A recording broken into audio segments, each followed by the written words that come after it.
Hey guys, so you rejoined me back in my garage. As I promised in the last video, today we're going to be fitting some bucket seats. As you can see down here, they're Sparcos. Evo L is for the passenger seat, and I've got a standard Evo one for me because I'm a slightly slimmer frame. So yeah, I bought the L version for the passenger basically because I wanted to not limit really who could come in this car with me. I realised that in the last video I didn't actually explain what this monstrosity was on the roof of my Mini. That is basically the carpet that I've ripped out the inside, and as yet I don't really know what to do with it. It seems a bit too good to chuck away, but not really worth that much money to sell. So if anybody wants it, yeah, hit me up, you can have it. So yeah, let's crack on. As you can see, it looks like there's a bucket seat already fitted in place, but I've actually just sat it there just to see how it lines up with the bolt holes on the floor. If I can, I'm going to try and reuse the existing bolt holes. Obviously that makes a lot less work for me. As it stands at the moment, I've got some universal side mounts on these seats, and they don't quite line up. So what I'm going to try and do is I'm going to try and turn the passenger side of the driver's seat mount, turn it around, or failing that, use the passenger right hand side mount on the left hand side to try and sort of widen the seat base. I will try and explain that a little bit better as I'm doing it. As you can see here, as the mounts are currently fitted, which is the correct way, the original hole for the seats is just next to it. So I'm hoping that by flipping this around the other way, it's going to widen it just enough. And all these are already slotted holes as well, so that should help.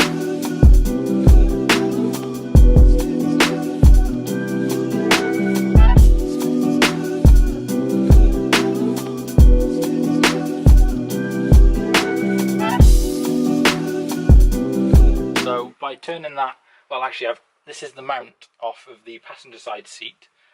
So obviously I will do exactly the same thing. I'll use one passenger, one driver side on the passenger seat.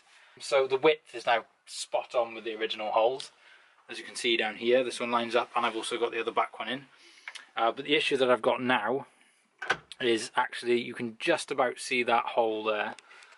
I'm going to have to slightly elongate this front hole. Obviously I will make sure that it's safe by doing so, but I'm going to elongate it, see how much material I've got left at the front here, and then possibly have to modify the seat mounts. So we'll go from there. I'm going to go and drill the holes now, and we'll see how it fits.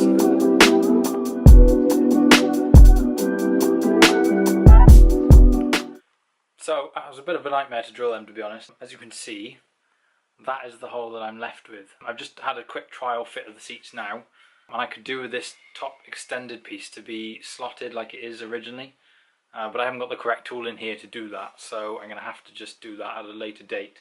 But I've just quickly test fitted the seats, and they are going to work, but it's just sort of a little bit twisted where it can't quite stretch out far enough. So I'm going to get them sorted. So I'm going to move on to harnesses now. So for anyone interested in that, I've got 5-point TRS harnesses. The reason that I've got 5-point is just for that extra. You read a lot about submarining, where basically you slip down through a 4-point harness and then it starts to like compress all of your organs rather than the solid bone of your body. So I decided for extra peace of mind, I got the 5-point harnesses, so you get the extra strap between the legs. So the standard eye bolt that comes with TRS harnesses, and probably most harnesses in Europe, is a 7/16 UNF thread. That seems to be a standard European seatbelt thread. I don't know if it's the same in the US. So the existing seatbelt hole is actually perfect for this job. However, obviously because these are multi-point harnesses, I do require some more mounting points, which is why I've had the plates made. So I'm just going to fit these ones because they're nice and easy, and then I'm going to show you how I'm going to go about doing the plates. So if I show you now, I've mounted 1, 2, 3, 4, 5 eye bolts, and I still need to mount another 4. Obviously that's for both seats. So I'm going to show you exactly where I'm going to drill the hole in the floor for the 5th-point harness. Obviously I've been quite careful to check underneath to make sure that I'm not going to go through any pipes or cables. So I found this nice little triangular piece here.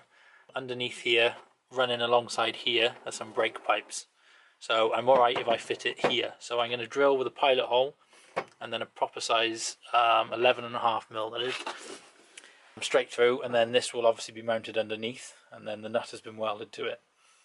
Obviously I'll spray these up so they don't rust, or rust any more than they already have, before I fit them properly. And then I'm probably going, another point that I didn't mention is for the 5th point harness, it needs to be backwards, basically, of the hole in the seat. So I've left the driver's seat in so as I can make sure that that's in line. So you can see the hole in the bottom of the seat there, and then if we come down here, I'm fitting this back slightly, so as obviously if you were to have a crash, the forward motion would pull on this bracket as opposed to pulling on the seat if you mounted it maybe to here in front of it. So I'm going to drill this hole now, and then I'll show you where I'm going to mount the other ones.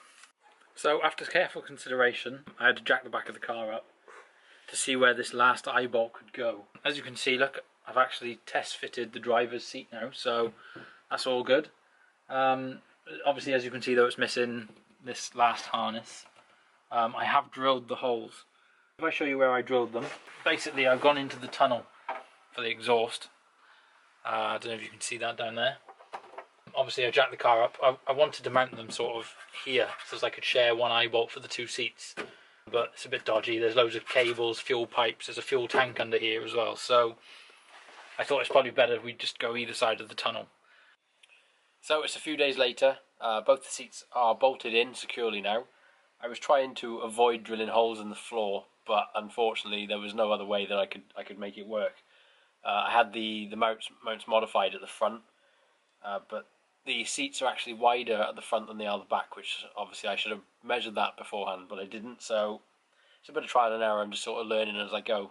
So I want to clarify that this isn't really going to be like a tutorial series. This is more just a series of following me on my journey as I build this track car. So if you're interested in that, come along for the ride, and hopefully the progress is going to be quite quick. I've got a roll cage being delivered hopefully today, so that will be involved in a future video very soon.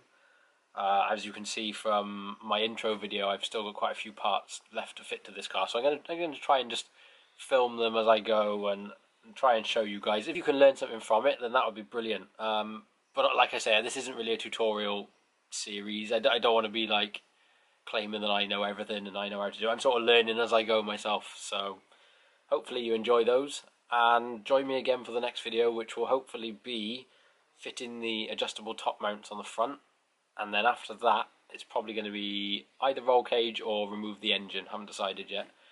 That depends which one takes priority really. So yeah, join me again for future videos, and thanks for watching guys.